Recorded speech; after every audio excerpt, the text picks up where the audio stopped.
Livre des Proverbes, chapitre 19. Mieux vaut le pauvre qui marche dans son intégrité que celui qui est pervers de lèvres et qui est un sot. De même, le manque de connaissance dans une âme n'est pas une bonne chose, et celui qui se hâte de ses pieds bronche. La folie de l'homme pervertit sa voix, et son cœur s'irrite contre l'Éternel. Les richesses font beaucoup d'amis, mais le pauvre est séparé de son ami. Le faux témoin ne sera pas tenu pour innocent, et celui qui profère des mensonges n'échappera point. Beaucoup de gens recherchent la faveur d'un noble, et chacun est ami d'un homme qui donne. Tous les frères du pauvre le haïssent. Combien plus ses amis s'éloigneront-ils de lui? Il les poursuit de ses paroles, ils n'y sont plus. Celui qui acquiert du sens aime son âme. Celui qui garde l'intelligence, c'est pour trouver le bonheur. Le faux témoin ne sera pas tenu pour innocent, et celui qui profère des mensonges périra. Une vie de délices ne sied pas à un sot. Combien moins sied-il à un serviteur de gouverner des princes? La sagesse de l'homme le rend lent à la colère, et sa gloire, c'est de passer par-dessus la transgression. La colère d'un roi est comme le rugissement d'un jeune lion, mais sa faveur comme la rosée sur l'herbe. Un fils insensé est un malheur pour son père, et les querelles d'une femme sont une gouttière continuelle. Maison et richesse sont l'héritage des pères, mais une femme sage vient de l'Éternel. La paresse fait tomber dans un profond sommeil, et l'âme négligente aura faim. Celui qui garde le commandement garde son âme. Celui qui ne veille pas sur ses voies mourra. Qui use de grâce envers le pauvre prête à l'Éternel, et il lui rendra son bienfait. Corrige ton fils tandis qu'il y a de l'espoir, mais ne te laisse pas aller au désir de le faire mourir. Celui qui est très en colère en portera la peine, car si tu le délivres, tu devras recommencer. Écoute le conseil et reçois l'instruction, afin que tu sois sage à ta fin. Il y a beaucoup de pensées dans le cœur d'un homme, mais le conseil de l'Éternel, c'est là ce qui s'accomplit. Ce qui attire dans un homme, c'est sa bonté, et le pauvre vaut mieux que l'homme menteur. La crainte de l'Éternel mène à la vie, et l'on reposera rassasié sans être visité par le mal. Le paresseux enfonce sa main dans le plat, et il ne la ramène pas à sa bouche. Frappe le moqueur, et le simple deviendra avisé. Corrige l'homme intelligent, et il comprendra la connaissance. Celui qui ruine son père et chasse sa mère est un fils qui fait honte et apporte l'opprobre. Mon fils, cesse d'écouter l'instruction qui fait errer loin des paroles de la connaissance. Un témoin de Bélial se moque du juste jugement, et la bouche des méchants avale l'iniquité. Les jugements sont préparés pour les moqueurs, et les coups pour le dos des sots. Livre des Proverbes, chapitre 20. Le vin est moqueur, la boisson forte est tumultueuse, et quiconque s'y égare n'est pas sage. La terreur du roi est comme le rugissement d'un jeune lion. Qui l'irrite pêche contre sa propre âme. C'est la gloire d'un homme que de s'abstenir des contestations. Mais chaque fou s'y engage. À cause de l'hiver, le paresseux ne laboure pas. Lors de la moisson, il mendiera et n'aura rien. Le conseil dans le cœur d'un homme est une eau profonde, et l'homme intelligent y puise. Nombre d'hommes proclament chacun sa bonté, mais un homme fidèle, qui le trouvera?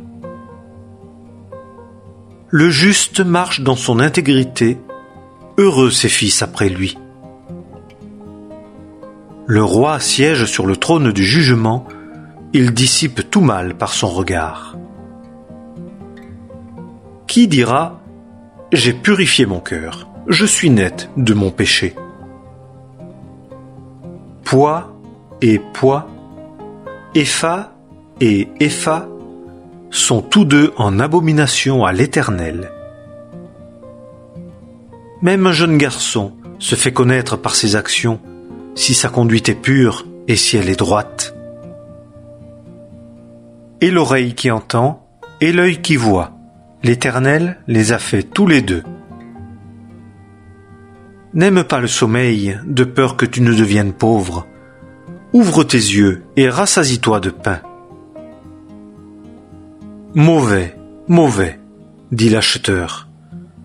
Puis il s'en va et se vante. Il y a de l'or et beaucoup de rubis, mais les lèvres de la connaissance sont un vase précieux. Prends son vêtement, car il a cautionné autrui, et prends de lui un gage à cause des étrangers.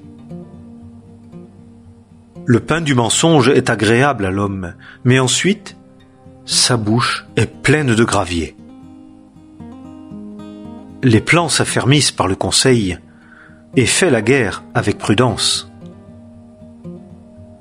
Qui va rapportant révèle le secret. Aussi, ne te mêle pas avec le bavard. Qui maudit son père et sa mère, sa lampe s'éteindra au sein des ténèbres. L'héritage acquis avec hâte au commencement ne sera pas béni à la fin. Ne dis point « je rendrai le mal ». Attends-toi à l'Éternel, et il te sauvera.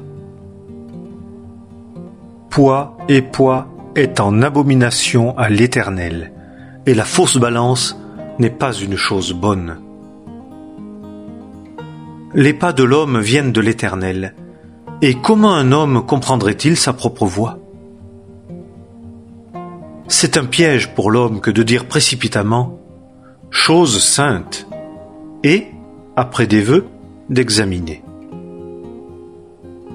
Un roi sage disperse les méchants et ramène sur eux la roue. L'esprit de l'homme est une lampe de l'Éternel, il sonde toutes les profondeurs du cœur. La bonté et la vérité préservent le roi, et il soutient son trône par la bonté. L'ornement des jeunes gens, c'est leur force, et la gloire des vieillards, ce sont les cheveux blancs. Les meurtrissures et les plaies nettoient le mal, et les coups, les profondeurs de l'âme. Livre des Proverbes, chapitre 21. Le cœur d'un roi dans la main de l'Éternel est des ruisseaux d'eau. Il l'incline à tout ce qui lui plaît. Toute voie de l'homme est droite à ses yeux, mais l'Éternel pèse les cœurs. Pratiquer ce qui est juste et droit est une chose plus agréable à l'Éternel qu'un sacrifice. L'élévation des yeux et un cœur qui s'enfle, la lampe des méchants, c'est péché. Les pensées d'un homme diligent ne mènent qu'à l'abondance, mais tout étourdi ne court qu'à la disette. Acquérir des trésors par une langue fausse, c'est une vanité fugitive de ceux qui cherchent la mort. La dévastation des méchants les emporte, car ils refusent de pratiquer ce qui est droit. La voie d'un homme coupable est détournée, mais l'œuvre de celui qui est pur est droite. Mieux vaut habiter sur le coin d'un toit que d'avoir une femme querelleuse et une maison en commun. L'âme du méchant désire le mal, son prochain ne trouve pas grâce à ses yeux. Quand on punit le moqueur, le simple devient sage, et quand on instruit le sage, il reçoit de la connaissance. Il y a un juste qui considère attentivement la maison du méchant, il renverse les méchants dans le malheur. Celui qui ferme son oreille aux cris du pauvre criera lui aussi, et on ne lui répondra pas. Un don fait en secret apaise la colère, et un présent mis dans le sein calme une violente fureur. C'est une joie pour le juste de pratiquer ce qui est droit, mais c'est la ruine pour les ouvriers d'iniquité.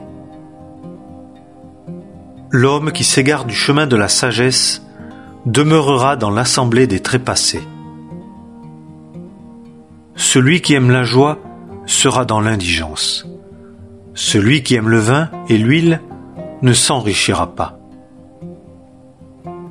Le méchant est une rançon pour le juste, et le perfide est à la place des hommes intègres. Mieux vaut habiter dans une terre déserte qu'avec une femme querelleuse et irritable. Il y a un trésor désirable et de l'huile dans la demeure du sage, mais l'homme insensé les engloutit. Qui produit la justice et la bonté trouvera la vie, la justice et la gloire. Le sage monte dans la ville des hommes forts et abat la force de ceux qui en faisaient la sécurité. Qui garde sa bouche et sa langue, garde son âme de détresse. Orgueilleux, arrogant, moqueur est le nom de celui qui agit avec colère et orgueil. Le désir du paresseux le tue, car ses mains refusent de travailler. Tout le jour il désire avidement, mais le juste donne et ne retient pas. Le sacrifice des méchants est une abomination, combien plus s'ils l'apportent avec une pensée mauvaise. Le témoin menteur périra, mais l'homme qui écoute parlera à toujours. L'homme méchant enhardit son visage, mais celui qui est droit règle sa voix. Il n'y a point de sagesse, et il n'y a point d'intelligence, et il n'y a point de conseil en présence de l'Éternel. Le cheval est préparé pour le jour de la bataille, mais la délivrance est à l'Éternel.